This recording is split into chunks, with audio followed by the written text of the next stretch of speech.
AWS Cloud Practitioner is an entry-level certification designed to provide a fundamental understanding of AWS cloud concepts, services, security, and pricing. It is ideal for individuals new to AWS who want to gain a broad knowledge of cloud services and cloud-based solutions. Here's how to prepare for and approach the AWS Cloud Practitioner certification. Understand AWS core services. Familiarize yourself with core AWS services such as compute, storage, networking, databases, security. Learn AWS basics.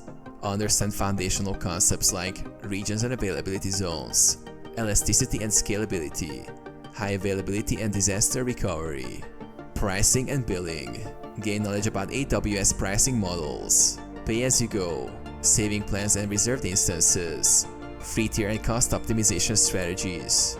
Security and compliance. Learn security best practices, data protection, encryption, and secure access using IAM.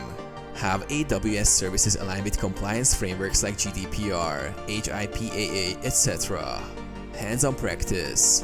AWS offers free-tier services for practice, such as running a simple web application, creating S3 buckets, and using IAM roles.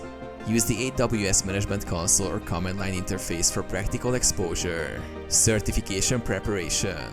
Review the official AWS Cloud Practitioner exam guide. Practice exams, labs, and study sessions can help solidify your understanding.